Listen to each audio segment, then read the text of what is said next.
Essa manhã Deus vai virar uma chave na sua vida. Tem dias que Deus, sabe, nos proporciona e nos coloca em situações em que há um breakthrough, um romper de Deus na nossa vida. Ele muda a nossa posição. Aleluia. Então eu gostaria que você tivesse fé no seu coração para acreditar que você não vai apenas ouvir uma palavra e falar, pô, legal essa palavra, fui edificado. Não, mas recebe essa palavra como algo que Deus está te dando, na verdade, uma mudança de posição, uma mudança de medida, a partir de hoje, em nome de Jesus. Aleluia. Glória a Deus. E essa mudança de posição, acredito eu, não é que Deus vai fazer um passe de mágica em você, de repente você vai chegar amanhã, não, Ele vai te dar uma semente, que vai te colocar numa nova posição, você vai ser testado nessa nova posição, mas Deus vai te dar hoje a autoridade para passar por esse teste e ser confirmado. A prova de Deus é sempre para nos aprovar. Aleluia? Amém? Então, olha só, todas as vezes que Deus muda alguém de posição, todas as vezes, o que vem depois? Teste, para testar a sua posição. Mas o teste não é para você perder a posição. O teste é para você ser confirmado naquela posição. Porque Deus quer te dar autoridade naquela nova posição. Então a Bíblia fala que Jesus ele foi batizado. Mateus capítulo 3, a Bíblia fala que ele foi batizado. E logo depois que ele foi batizado, o que foi o batismo de Jesus? Foi uma mudança de posição. Ele saiu de uma posição que ele chegou naquele lugar apenas como um filho do homem. E naquele lugar ele foi confirmado como filho de Deus. Aleluia. O pai falou para ele, eis aí o meu filho amado, em quem eu tenho todo prazer. Aleluia. Mas ele não falou só para ele falou para o mundo espiritual. Todos que estavam ali ouviram, o mundo espiritual teve que reconhecer. Logo depois a Bíblia fala que Jesus é conduzido pelo Espírito Santo para o deserto, para ser tentado pelo diabo. Quando eu converti, eu li esse texto, eu fiquei chocado. Eu falei, como assim? O Espírito Santo conduziu Jesus para ser tentado pelo diabo? A Bíblia fala que Deus não tenta ninguém.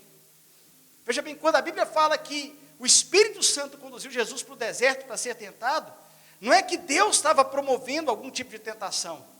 É que Deus estava levando Jesus para tomar posse daquela posição que ele recebeu e apresentando aquela posição para o mundo espiritual, porque a partir daquele momento, Jesus sairia daquele lugar como uma nova autoridade diante do mundo espiritual. Depois que ele passa pelo deserto, deixa eu te falar o que acontece. Onde Jesus chega, os demônios o reconhecem. Os demônios chegam a falar, olha, eu sei quem você é o filho de Deus. Você é o filho de Deus. E Jesus fala, cala a boca.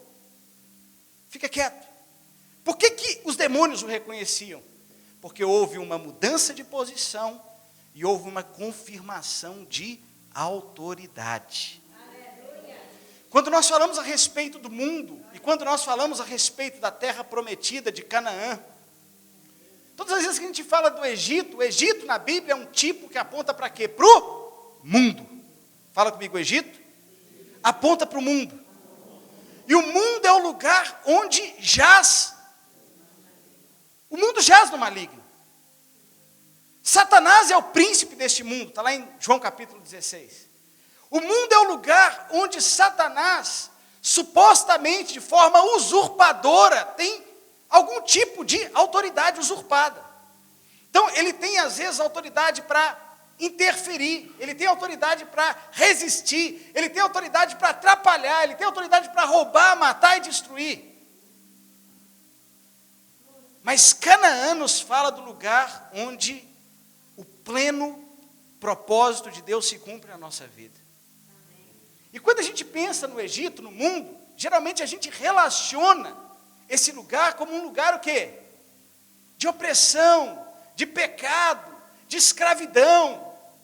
Mas deixa eu te falar uma coisa, o mundo é muito pior do que isso. O mundo é um lugar ou uma posição onde qualquer um de nós pode estar fora do propósito de Deus. O mundo não é um lugar só de pecado, opressão e maldade. O mundo é um lugar onde você pode estar ganhando $20.000 por mês, empregado, ganhando muito dinheiro, mas fora da vontade de Deus. Porque às vezes Deus tem para você muito mais do que 20 mil, mas você fica como acomodado naquele lugar. O mundo é o lugar da zona de conforto. O mundo é o lugar da segurança, mas fora do propósito de Deus. Por que muitas pessoas nunca chegam em Canaã?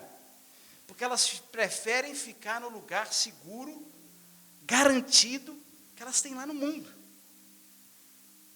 Elas não querem enfrentar o deserto. O deserto é desafiador. Elas não querem passar pelo deserto.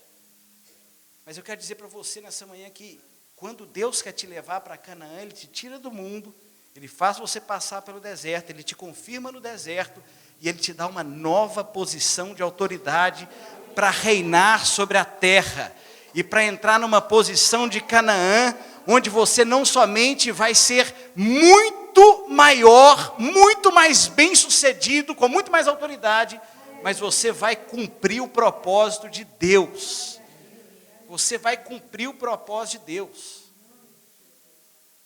Quando eu falo de propósito de Deus, muitos aqui também podem pensar que eu estou falando a respeito de alguma posição de ministério. Não, esse pastor está falando o quê? O que ele está pensando? O que ele está falando aí? Será que ele está falando de eu deixar de trabalhar secularmente, virar pastor? Não. Você pode estar lá no mundo como pastor. Se você está fora da posição de Deus, por que a gente falou que todo mundo tem que ser pastor? Quando eu falo de Canaã, meu irmão, eu falo do lugar onde você vai cumprir o propósito de Deus. Se Deus te chamou para ser um empreendedor, é nessa posição que você vai fluir, vai frutificar e vai prosperar para o reino de Deus avançar. Se Deus te chamou para ser um empresário, se Deus te chamou para ser alguém que limpa a casa, nessa posição em que você vai fluir, nessa posição que você vai frutificar. É nessa posição que você vai ter autoridade para destruir as obras do diabo. Então, acredito eu que nessa manhã, Deus quer mudar você de posição. Deus quer tirar você, às vezes, de um lugar que está confortável, seguro, e te desafiar para o sobrenatural. Quantos aqui estão abertos para o sobrenatural de Deus? Minha esposa está ligando aqui, mas eu só vou falar com ela depois. Desliga meu telefone, por favor, campeão. Não. Agora nós estamos aqui com o Senhor, depois a gente fala com ela. Minha esposa está no Brasil, irmãos. Meu Deus, eu sei o que é sair da zona de conforto esses dias, viu? Você tem que cuidar de tudo, ainda cuidar dos meninos, ainda levar para a escola, buscar. Você já aprendi a lavar roupa, rapaz? Olha que maravilha. Eu estou passando por essa nova medida de autoridade que Deus está me dando aí. Ela está longe. Olha, eu sempre valorizei a minha esposa, irmãos, mas nesses dias o passe dela subiu, viu? O passe dela está mais alto, aleluia. Eu quero desafiar os maridos aí a fazer algo aí. Separa uma semana para você fazer tudo que ela faz, você vai ver que o passe dela vai subir, aleluia. E as esposas também, valorizar o passe do maridão aí, aleluia. Mas, irmãos, eu acredito que Deus quer fazer algo sobrenatural na sua vida. Deixa eu te falar uma coisa, natural é você ficar no lugar de conforto. Natural é você estar no lugar de segurança. Natural é você ganhar um salário que dá para pagar as contas todo mês. Isso é o que qualquer pessoa na média tem. Sobrenatural é aquilo que só o Espírito Santo pode fazer na sua vida. E quando eu falo desse sobrenatural, dessa posição nova de autoridade, deixa eu te falar uma coisa, a posição mais alta que você pode ter, e por detrás dela tem todas as demais riquezas, a glória, o poder, a autoridade, é de filho. Eu não estou falando de título, não estou falando aqui de cargo na igreja, eu estou falando de filho de Deus. Alguém que vai gozar, vai experimentar de cada promessa que Deus tem para a sua vida. Cada promessa que o Senhor tem para você. Aleluia. Eu quero começar falando para você o seguinte. Que quando Deus nos chama para essa nova posição, a primeira coisa que acontece no nosso coração é o nosso coração queimar. é o nosso coração ficar incendiado com aquilo. Sabe aquela sensação de paixão? Sabe aquela sensação que você tem parece que é uma coisa meio doida, parece que é uma coisa meio louca, não faz sentido. Se você começar a pensar muito, a conta não vai bater, a conta não vai fechar. Mas dentro de você há aquele sentimento. É uma mistura de paixão por um lado, mas medo por outro. Por quê? Porque a gente aprendeu desde criança que a gente deve ter um lugar seguro. Olha, eu digo para você nessa manhã, que o Senhor quer te tirar desse lugar seguro. Porque nesse lugar seguro, o máximo que você vai ter é aquilo que a sua capacidade consegue alcançar. O máximo que você vai ter é aquilo que você consegue produzir. O Senhor está te chamando para entrar numa posição de dependência no sobrenatural, porque o que Deus tem para te dar e fazer através da sua vida é infinitamente maior do que o que você poderia alcançar. A primeira coisa que você tem que entender é que sair da posição segura é sair das garantias até da religião. Porque talvez o lugar que você aprendeu a estar dentro da segurança são os limites da religião. Até aqui, você se relacionava com Deus na base da sua capacidade de obedecer a Deus, da sua capacidade de fazer para Deus, da sua capacidade de responder para Deus. Primeira coisa que eu quero te falar nessa manhã: sai da religião e entra na posição da fé. Quando você olhar para a sua vida, para de olhar para si mesmo e tentar merecer uma posição diante de Deus, e se coloca na posição do Filho, se coloca na posição de Cristo, e coloca toda a sua expectativa nele, e fala para Deus: Deus, eu não quero receber o fruto do meu trabalho, eu quero receber o fruto da obra de Cristo na minha vida. Escuta isso que eu estou te falando. Se você é alguém que aprendeu a andar na religião, você sempre vai achar que Deus só vai fazer na sua vida quando você estiver fazendo tudo certinho. Você sempre vai achar que Deus só vai fazer na sua vida quando você tiver respondido a todas as questões, critérios e até mandamentos. Pastor, o que você está falando? Você está falando para eu desobedecer? Você está falando para eu sair da posição da obediência? Você está falando para eu ignorar as coisas da palavra? Não. Eu estou te falando que por mais que você tente fazer o melhor para Deus, o seu melhor nunca vai ser suficiente. Porque se fosse suficiente, você não precisava de um Salvador. Você sabe quem que precisa de um Salvador? Aquele que reconhece que o melhor que tem não é suficiente. E que ao invés de tentar se achegar com qualquer tipo de mérito ou justiça diante de Deus, se achega confiado totalmente no sangue do Cordeiro. E fala: Deus, se não fosse o sangue de Jesus, eu jamais poderia estar aqui na sua presença. Se não fosse o sangue de Jesus, eu jamais poderia estar experimentando o que o Senhor tem para mim. Se não fosse o sangue de Jesus, eu já estaria preso nas minhas falhas, nas minhas condenações e nas minhas acusações. Mas eu decido não olhar para mim mesmo. Eu decido não olhar para as minhas limitações. Eu decido não olhar para as minhas incapacidades. Eu decido não olhar para os meus limites. E eu olho somente para o Senhor. E eu ando totalmente confiado na obra da cruz. Eu ando totalmente confiado naquilo que o Senhor disse ao meu respeito. Sabe, irmãos, é impressionante, porque quando Jesus ouve o Pai dizendo para ele, a Bíblia fala que Jesus, olha o que acontece.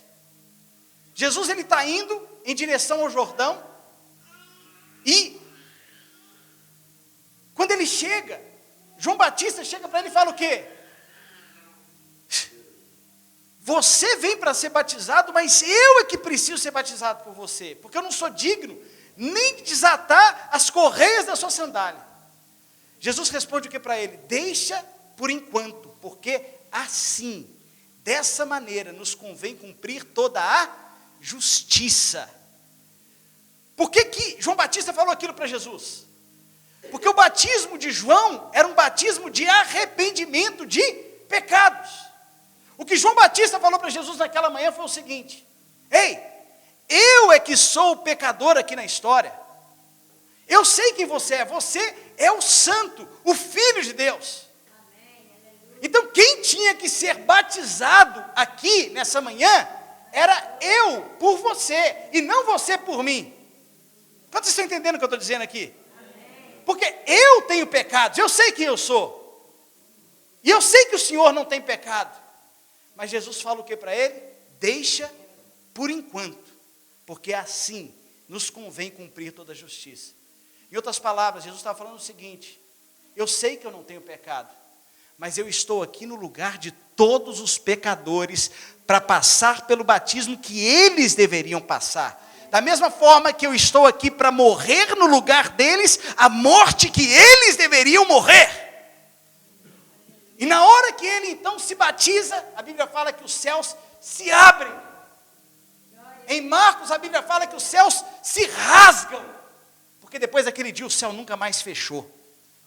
Eu quero falar para você nessa manhã: você não precisa mais pedir para o céu se abrir. O céu foi aberto sobre a sua vida no dia em que Jesus morreu no seu lugar, no dia em que ele desceu nas águas no seu lugar, no dia em que ele tomou a posição que era sua. Porque o batismo aponta para a morte. Você sabe disso, que o batismo é um sepultamento? Jesus estava ali prefiguradamente, antecipadamente anunciando o que aconteceria algum tempo depois na cruz do Calvário. Quantos estão entendendo o que eu estou dizendo? Amém. Na hora que ele batiza, os céus se rasgam. Uma pomba desce do céu. O Espírito Santo, na forma de uma pomba, vem e pousa sobre Jesus. Essa palavra pousa no original encontra o seu lugar de descanso ou de habitação. E uma voz do céu brada: eis aí o meu Filho amado, em quem eu tenho todo o meu prazer. Você sabe qual que é a maior posição que você precisa ter na sua vida? Você sabe qual que é a posição mais alta de Canaã que você tem que ter revelação na sua vida? Você sabe qual que é a maior posição de autoridade que você pode alcançar na sua vida? É essa: eis aí o meu Filho amado, em quem eu tenho todo o meu prazer. Nessa manhã eu quero que você saia daqui com essa certeza: você é filho, você é amado e o Pai tem prazer na sua vida. E o que vai acontecer na sua vida, o que Deus vai fazer na sua vida a partir de hoje, não é fruto do seu esforço, não é fruto do seu alcance, não é fruto do seu merecimento, mas é uma graça dada, porque naquele dia Jesus assumiu o seu lugar e você tomou o lugar dele sobre a sua vida. Interessante que logo depois, como eu disse para você, o Espírito Santo conduz Jesus para ser tentado no deserto pelo diabo. E qual que é a primeira tentação que vem? O primeiro teste. A Bíblia fala que depois de 40 dias em que Jesus estava jejuando, sem comer, sem beber, ele sentiu o quê? Fome. Talvez muitos de nós vamos passar por esse teste. O que é sentir fome? Sentir fome é sentir necessidade. Sentir fome é aparecer alguma circunstância diante de você que você não tem como resolver, não tem como pagar, não tem como quitar aquela situação. A primeira coisa que o diabo fala para Jesus qual que é? Se você é filho de Deus, engraçado que ele tinha acabado de ouvir o que do pai? Tu és o meu Filho amado, em quem eu tenho todo o meu prazer. A primeira coisa que o diabo fala para ele é o seguinte: se você é filho, transforma essas pedras em pães. Sabe, quem não tem identidade não tem autoridade. Quando eu disse para você que hoje Jesus vai virar uma chave na sua vida, não é que Jesus vai colocar um maço de dinheiro na sua mão, não é que ele vai te dar uma identidade, que na hora que você passar por algum tipo de necessidade, a necessidade não vai tirar você da posição que ele colocou, e você vai vencer essa necessidade. Escuta isso, porque o dia que você passar pela necessidade, você vai lembrar dessa palavra que eu estou pregando aqui. O diabo vai falar para você também. Qual que é o seu nome? Kelly. Kelly, se você é filha, se você é amada, por que você está passando por isso? Parece que Deus não está com você. Por que Deus está deixando você passar por isso? Deixa eu te falar uma coisa, quando o diabo vem com essa tentação na nossa vida, ele não aparece com um tridente na mão, porque se ele aparecesse era fácil. Você notaria, essas coisas vêm como pensamentos dentro da nossa mente. Pensamentos lógicos. Pô, se eu sou filho, se Deus é o Todo-Poderoso, se Deus é o Criador de tudo, se Deus é o dono do ouro e da prata, por que eu estou passando necessidade? Será que Deus não me ama? Será que eu sou filho mesmo? Mas olha a resposta que Jesus dá. Em nenhum momento, presta atenção nisso aqui, que isso aqui é uma chave espiritual. Pega isso para você e guarda. Em nenhum momento das tentações ou das provas que Jesus passou, ele olhou para si mesmo, ele olhou para as circunstâncias, ele se colocou como vítima. Por quê? Porque ele sabia quem ele era. O diabo chega e fala, se você é filho, faz aí, transforma, faz na força do seu braço, porque se você é filho, você pode fazer o que você quiser. Jesus fala assim, não só de pão viverá o homem, mas de toda palavra que procede da boca de Deus. Eu sei que, quando a gente vê esse texto, a gente pensa na palavra como um todo, na Bíblia, porque a Bíblia é uma arma poderosa para nos sustentar na hora da luta, ou na hora da pressão. Mas quando Jesus está falando aqui da palavra, qual palavra que ele está falando? Ele está falando da palavra que ele havia acabado de ouvir do Pai. Em outras palavras, você está perguntando para mim, Satanás, se eu sou filho? Pois eu vou te falar, que eu já ouvi que eu sou filho, eu não tenho que provar para ninguém que eu sou filho, eu não tenho que provar para mim mesmo que eu sou filho, porque eu já ouvi o Pai dizendo, tu és o meu filho amado, em quem eu tenho todo o meu prazer. A primeira pressão, a primeira prova, o primeiro nível de tentação que Jesus passa, é o nível físico, é o nível da necessidade física. Isso tem a ver com as coisas de fora, isso tem a ver com a necessidade de comer, de pagar a conta, e essas coisas, que fazem parte da nossa vida. A segunda prova que ele passou agora, vai para o nível da alma.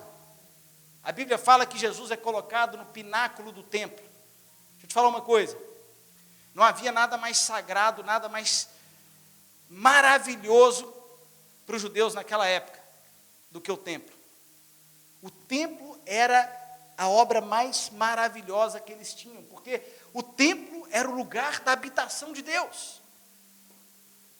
Jesus é colocado lá, no pináculo, no topo do templo, ou seja, no lugar mais alto. E o diabo fala para ele, se lança. Se você é filho de Deus, de novo, se lança. Porque se você é filho de Deus, você vai dar ordem aos seus anjos. Ele cita o Salmo 91. Ei, o diabo conhece a Bíblia, viu? Melhor do que eu, não.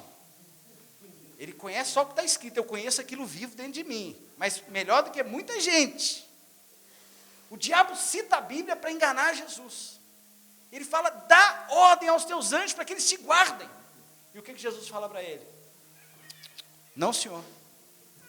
Eu não vou tentar ao meu Deus. Eu não vou tentar. Em outras palavras, eu não quero ser o centro das atenções. O segundo nível de tentação que o diabo coloca na sua vida é esse. Ei, para de ficar tendo que depender de todo mundo e vai ser dono da sua própria vida. Vai ser dono do seu nariz. Vai vencer na vida de tal maneira que você não precisa de ninguém. E se torna o dono da sua própria vida. Presta atenção que essas coisas que o diabo está propondo para Jesus são coisas legítimas. E não são em si pecaminosas. São sofismas, são armadilhas. Jesus fala, não vou tentar o meu Deus. Porque olha, essa é uma grande tentação que nós temos, de ser dono do nosso próprio nariz, de ser dono da nossa própria vida, de querer tomar o controle. E aí quando a gente começa a ganhar em dólar, essa tentação aumenta mais ainda, ou não é verdade? Porque o dólar nos dá direito a ter acesso a coisas que nós não tínhamos antes. Facilita. E não está errado você ganhar, tá bom? Não está errado você prosperar. Na verdade, Deus vai te colocar numa prosperidade que você nunca poderia alcançar. Mas esses testes, presta atenção, eles são todos imediatos e para agora. Você sabe o que o diabo estava querendo? Fazer uma troca com Jesus. Ao invés de você herdar aquilo que está separado para você, aquilo que é o propósito, aquilo que é eterno, por que você não resolve isso agora? Em outras palavras, você está com fome. Come agora. Você está no alto do pináculo de um templo. Se você se lançar, resolve isso agora. Vira o astro logo. Toma o lugar. E o centro das atenções. Você acha que esses filmes de Hollywood aí tem ação? Tem. Olha, não teria jamais um filme de Hollywood que seria mais poderoso do que Jesus se lançando do alto do pináculo do templo e vindo os anjos salvar ele, irmãos. Isso aqui é cena de ação, isso aqui dá arrepio na gente. Mais uma vez o diabo não conseguiu. Veio a terceira tentação. A Bíblia fala que Jesus foi levado para o alto monte. E o diabo mostrou para ele todos os reinos deste mundo. E a sua glória, a sua riqueza. Olha, nesse último teste aqui tem muito crente que ia cair e sair dando glória a Deus e dando testemunho, falando que Deus que deu para ele. Mas era o diabo que estava oferecendo. Com certeza. Assim como ele fez com Eva.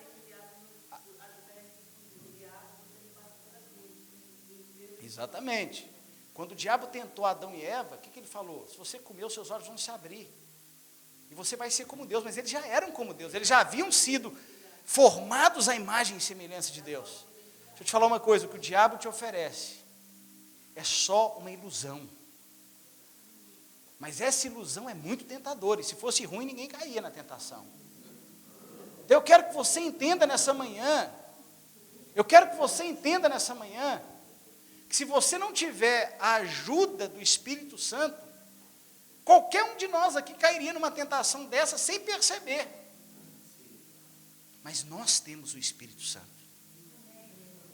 E sabe, é interessante que quando o diabo propõe essas coisas para Jesus, o reino e as riquezas deste mundo. Irmãos, o reino e as riquezas desse mundo. Jesus ia ser o cara mais rico desse mundo. Jesus ia poder ajudar muita gente. Porque se o diabo chega hoje para você e fala, olha, eu quero te oferecer aqui uma posição de governo nesse país, te dou a cidadania, ainda te dou uma conta e um cartão de crédito sem fim, você vai ser mais rico que o Jeff Bezos. Quando eu estava vendo um post, se uma pessoa gastasse $7.000 por hora, desde o dia que Jesus veio à Terra até hoje, ela não seria tão rica quanto o Jeff Bezos. Será que o cara é rico? É o único cara que eu vi que separou da esposa, teve que dar metade para ela e continuou feliz. O único cara na história, eu nunca vi alguém passar por isso, porque ele tinha tanto que ele falou, minha filha, vai em paz, leva o que é seu e não enche minha paciência, não. O cara não tem Deus. Se o diabo aparece hoje e faz uma proposta dessa para você, olha, eu vou te fazer mais rico que Jeff Bezos, e vou te colocar numa posição que você vai ter poder sobre os reinos desse mundo. Sabe que a primeira coisa que ia vir na sua cabeça, porque você é crente igual eu, pô, vou poder ajudar tanta gente. Deixa eu te falar uma coisa, Jesus não aceitou aquela proposta em primeiro lugar, porque ele amou a Deus mais do que qualquer coisa que esse mundo podia oferecer. Em segundo lugar, porque a ajuda que esse mundo tem para nos dar não é suficiente para salvar as vidas que Deus tem para salvar. Nós temos que entender, presta atenção, deixa eu te falar uma coisa, você só não vai aceitar as propostas que o diabo tem para você se você entender que o que você já recebeu é maior do que aquilo que ele pode te dar.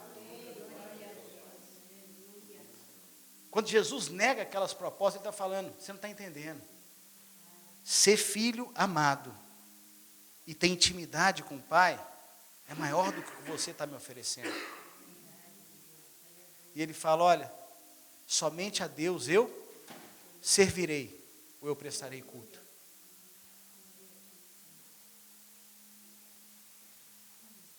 Somente a Ele eu prestarei culto. Eu não vou prestar culto, pode deixar que eu pegue aqui. Eu não vou prestar culto para aquilo que o mundo pode me dar. Eu não vou prestar culto. Eu não vou me dobrar diante das posições e nem das riquezas que esse mundo pode me oferecer. Quer dizer que você não vai ter posição e nem riqueza? Você vai ter muito mais do que isso, porque Deus vai te levantar, escute isso. Mas o seu coração vai estar guardado em Deus, e você vai fazer aquilo que dá glória para Ele, não para si mesmo. Quantos estão entendendo o que eu estou dizendo? Você só consegue entrar nessa posição se você entender, em primeiro lugar, a sua identidade. A sua identidade. A sua identidade de filho e de herdeiro. Mas não basta você entender a sua autoridade, a sua identidade de filho e herdeiro. Você precisa também ter revelação da sua autoridade como filho e herdeiro. E nessa manhã Deus quer te fazer entrar nessa posição de autoridade. Quantos aqui creem que são salvos? Você crê? Se você morrer agora, morrer não, né? Dormir, crente não morre, dorme, né? Na Bíblia. Aleluia. Se você dormir agora, você tem certeza que você vai para o céu? Eu tenho. Eu tenho porque Jesus morreu por mim. Jesus ressuscitou. Eu não estou crendo numa possibilidade, eu estou crendo numa realidade, que Ele ressuscitou e eu estou nele. Se Ele ressuscitou, eu também vou ressuscitar, isso para mim está definido. Se o problema de Deus fosse nos levar para o céu, Ele nos matava, e tudo estava resolvido. Só que Deus não quer apenas nos levar para o céu, Deus quer trazer o céu para a terra através de nós. E é aqui que entra a questão da autoridade. Deixa eu te contar uma coisa. Deus havia prometido para Israel uma terra chamada Canaã. Quando Israel saiu do Egito, Deus tinha um plano. Qual que era o plano de Deus? A Canaã, a terra prometida. Dos 3 milhões que saíram do Egito, sabe quantos que entraram na terra prometida? 2. Josué e Calebe. Então, existe algo espiritual aqui por detrás desse fato, que eu acredito que Deus quer nos revelar nessa manhã. Quantos estão abertos para receber? Amém. Aleluia. A primeira coisa que você tem que entender, se você estiver tomando nota, anota isso aí. Moisés não entra na terra prometida. Fala comigo, Moisés morreu. Não, fala com fé, senão você não consegue nem sair do culto aqui hoje. Fala, Moisés morreu. Se posiciona, meu irmão. Se posiciona. O reino de Deus é tomado por violência. E os violentos se apoderam dele. Então, o reino é para quem se posiciona. Não fica assim. Toma posição. Abra sua Bíblia lá em Josué capítulo 1, verso 6. Josué capítulo 1, verso 6. Olha o que está escrito. Seja forte e corajoso. Seja forte e corajoso. Essa é a palavra que eu tenho para você nessa manhã. Porque tu farás esse povo herdar a terra que sob juramento prometi dar aos seus pais. Primeira coisa que Jesus fala é o seguinte. Deus fala para Josué. Seja forte e corajoso. Quando você lê o versículo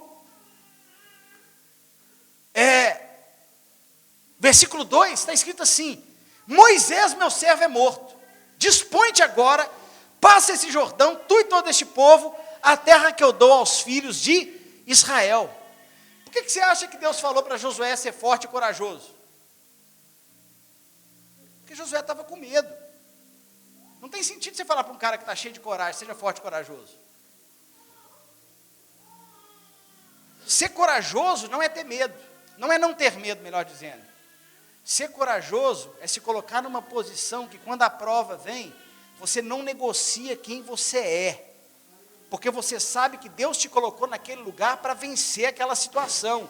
E aquela prova não é para te destruir, aquela prova é para fazer você mais forte. E para você sair depois daquilo com mais autoridade. Amém? Deixa eu te falar uma coisa. Quando Deus fala para Josué, Moisés morreu. O que Deus está falando para Josué? A partir de agora é você. Para de ficar dependendo dos outros para ver o que Deus tem para fazer na sua vida. Ah, mas a promessa foi feita para Moisés, a promessa veio para os que vieram antes. É verdade, foi feita mesmo. Glória a Deus pelo que Deus fez na vida de Moisés, mas Moisés morreu. A partir de agora é você, Josué. Você vai entrar e você vai fazer esse povo herdar. A nossa tendência é sempre falar, pô, manda o pastor Elias, o cara é de Deus demais. Aleluia. E ele não vai morrer não, fique em paz. Ele vai entrar também nessa terra. Mas deixa eu te falar uma coisa. O que Deus tem para fazer através da sua vida, Ele não vai fazer através de outro. Para de ficar escorado na vida de outros. Para de ficar dependendo de outros. Na nova aliança, nós temos o Espírito de Deus dentro de nós, o próprio Espírito Santo é que nos conduz. Não é que eu não valorizo os outros, não é que eu não reconheço a liderança dos outros, mas ninguém fala mais alto no meu coração do que o Espírito Santo. E eu vou te falar, eu posso estar rodeado dos caras mais ungidos, mais usados, mais poderosos, ninguém é maior do que o Espírito Santo na minha vida. E o que o Espírito Santo tem para fazer na minha vida é muito maior do que qualquer um deles pode fazer. Quantos estão entendendo o que eu estou dizendo aqui? A entrada na terra é uma responsabilidade pessoal. Por isso é que 2.999.998 ficaram de fora. E só entraram 2. Josué e Caleb. Fala comigo, Moisés morreu. A partir de agora é você. Fala assim comigo, a partir de agora sou eu. Fala assim, Espírito Santo, eu estou aqui. Usa a mim. Eu quero ser usado. Fala assim, Espírito Santo, me ativa. Porque eu quero entrar na posição que o Senhor tem para mim. Aleluia. Aprenda a valorizar a presença do Espírito Santo na sua vida, mais do que qualquer outra pessoa. Eu reconheço as pessoas que Deus coloca na minha vida, mas ninguém é maior do que o Espírito Santo em mim. Quando alguém vem falar alguma coisa para mim da parte de Deus, profetizar alguma coisa, eu reconheço quem vem na unção do Senhor. A Bíblia fala que se você reconhece o profeta, você recebe o galardão do profeta. Qual que é o galardão do profeta? A profecia, é o que ele está te entregando. Mas espera aí, dentro de mim tem o próprio Deus. Quando uma pessoa vem profetizar para mim, eu não saio recebendo aquilo como se fosse Deus falando de fora, não. Eu checo o Espírito Santo dentro de mim para ver se confirma o que eu estou recebendo. Porque não tem sentido o Espírito Santo está em mim, dentro de mim, e eu ficar dependendo de outras pessoas, ficar me dando recado de Deus. O Espírito Santo testifica no meu coração ou não, se aquilo vem de Deus. Ah, mas é o profeta dos profetas. Ele não é maior do que o Espírito Santo. Ele não é maior do que o Espírito Santo. O Espírito Santo é Deus dentro de mim. É o próprio Cristo habitando em mim. Quantos estão entendendo? Isso nos fala de Moisés ter morrido. Segunda coisa, a Bíblia fala, olha o que Deus fala para Moisés: ser forte e corajoso, porque tu farás este povo herdar a terra que sob juramento prometi dar aos seus pais. É interessante que a promessa foi feita para os pais, mas quem entrou foram os filhos. Por quê? Porque o acesso da terra é somente através do Filho, Jesus. É só pela graça que entra. Escuta isso que eu vou te falar. Talvez, pode ser que você não compreenda tudo que eu estou te falando aqui nessa manhã. Você guarda no seu freezer espiritual, você ouve essa palavra depois, outras vezes, você ora por isso e Deus vai te revelar. Você já parou para pensar por que Moisés não entrou na terra prometida? Fala sério. se Moisés não entrou na terra prometida. Você sabe quem que era Moisés? Moisés era um cara que falava com Deus face a face. Moisés abriu o mar vermelho, querido. Ei, Moisés abriu o mar vermelho. Deixa eu te contar quem que era Moisés. Moisés era filho da filha de Faraó, foi adotado. Ele era o herdeiro da nação mais poderosa da terra. Naquela época, havia dinastia, monarquia. O Faraó era o homem mais poderoso. Moisés era um candidato direto para assumir o trono da nação mais poderosa da terra. Por causa do propósito de Deus, isso não acontece. Ele é conduzido para um deserto e ele lidera 3 milhões de pessoas para sair do Egito para Canaã. Deus falava com ele face a face. Deus apareceu para ele na sarça ardente. O cara abriu o mar vermelho. E depois ele fica de fora. Não, peraí, se Moisés não entrou, quem que entra nesse lugar? Eu não sei, quando você olha para você assim, você não faz essas... Você não tem essa tendência de fazer essa comparação, não? Nunca passou pela sua cabeça isso, não? Peraí, se Moisés não entrou, será que eu entro?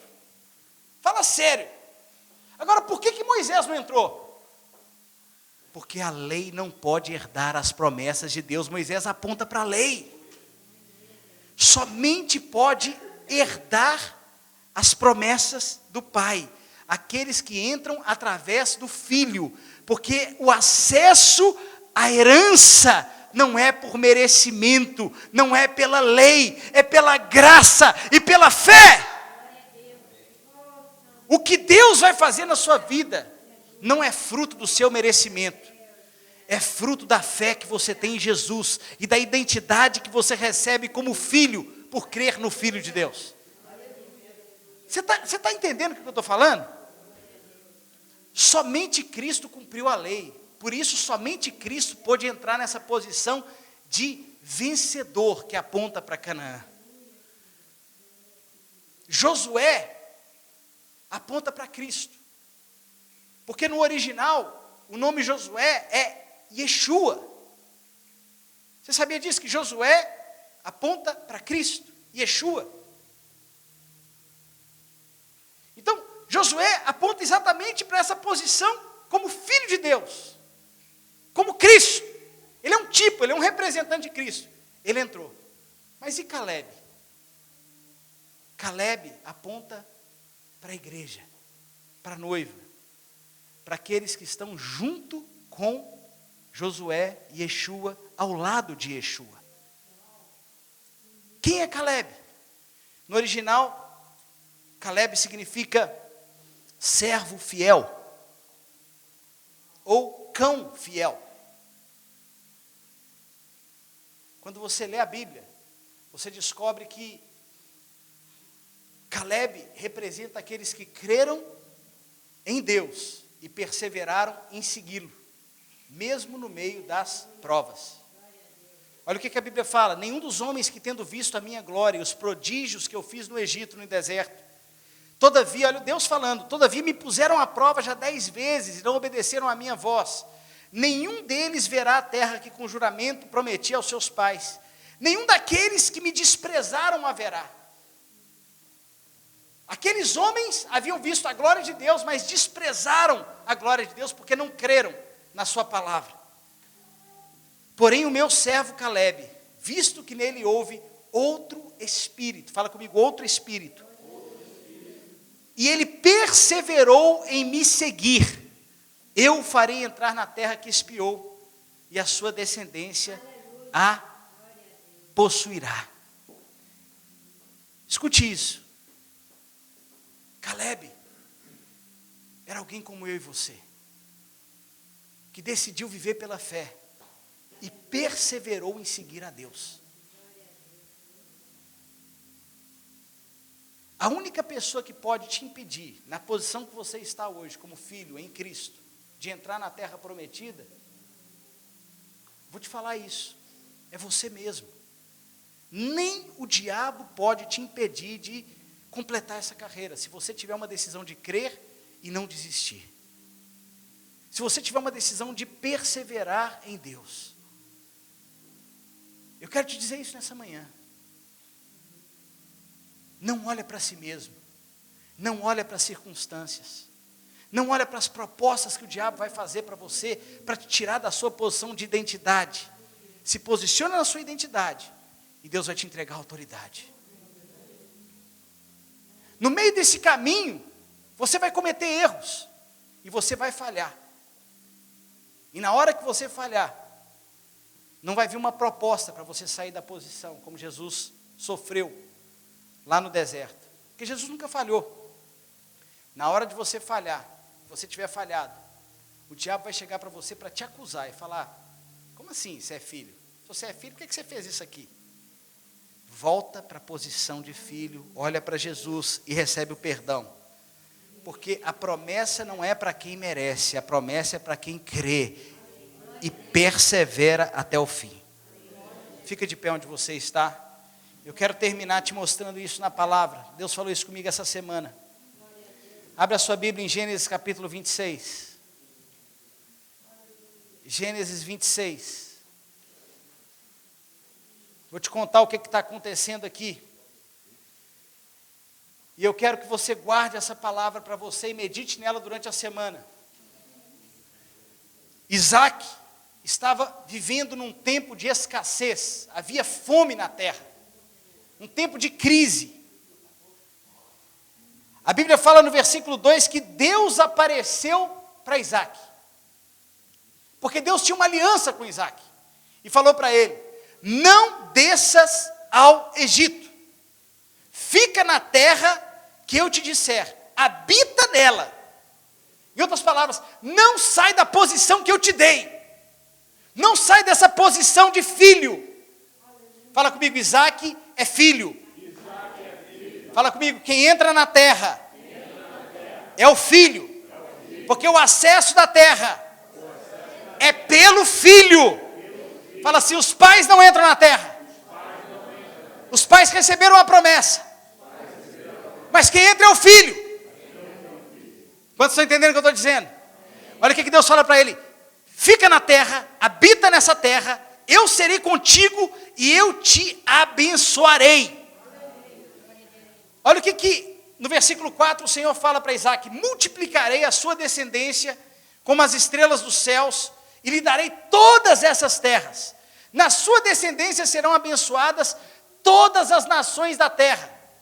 Porque Abraão obedeceu a minha palavra e guardou os meus mandados, os meus preceitos, os meus estatutos e as minhas leis.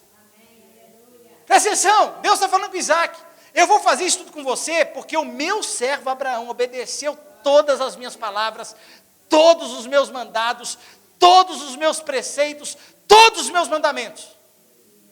Deixa eu te fazer uma pergunta aqui nessa manhã. Abraão fez isso? Abraão obedeceu mesmo? Abraão obedeceu todas as palavras de Deus? Não. Deus havia falado para ele não descer para o Egito. Ele desceu. Deus havia falado para ele sair da casa dele e não levar ninguém consigo da sua parentela. Ele levou Ló. Quando ele encontrou o rei ímpio, o que ele fez? Falou para ele que Sara era irmã dele, porque tinha medo que o povo matasse, pegasse a mulher dele e matasse ele para ficar com a mulher dele. Abraão cometeu vários erros. Mas quando Deus fala de Abraão, olha o que Deus fala.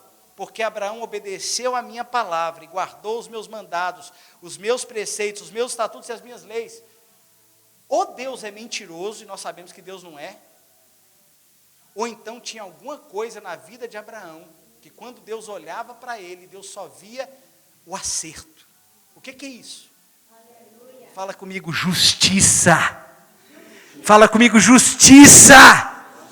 É isso que você tem que receber nessa manhã. Você tem que entender que quando você crê em Senhor, quando você anda por fé, você recebe a justiça de Cristo sobre a sua vida. Quando Deus olhava para Abraão, ele só via Cristo na vida de Abraão, porque Abraão creu em Deus e isso lhe foi imputado por justiça. Aleluia! Sabe o que é isso? É uma posição de filho que não muda quando você erra. porque a posição não foi conquistada, foi herdada pelo que Jesus fez. O dia que você errar, você tem que olhar para si mesmo e falar: eu reconheço que eu errei, me perdoa, mas nada pode tirar a minha identidade de filho, porque eu sou filho amado, eu recebi essa posição, e ninguém pode mudar isso. É essa posição que vai fazer você vencer e entrar na terra da promessa que Deus tem para você. É essa posição que ninguém vai poder tirar de você. Aleluia! Deus viu em Abraão a justiça de Cristo. Por isso, quando Deus fala de Abraão, Ele não fala da mentira que Abraão cometeu. Ele não fala da desobediência que Abraão cometeu. Ele fala o seguinte: ele me obedeceu em tudo, porque Cristo obedeceu em tudo. Aleluia! Esse é o poder da fé em Jesus. A fé em Jesus nos coloca na posição de Cristo pela graça e não pelo merecimento. Olha o que acontece depois disso tudo, irmãos. Escuta isso. Depois que Deus aparece para Isaac, só de Deus já ter aparecido para Isaac já seria o suficiente. Depois que Deus fala para Isaac que ele ia fazer tudo aquilo se cumprir, porque Abraão foi fiel em tudo. A Bíblia fala que Isaac ficou em Gerar, mas que logo depois ele mente a respeito da mulher dele, segue os mesmos passos que o pai seguiu.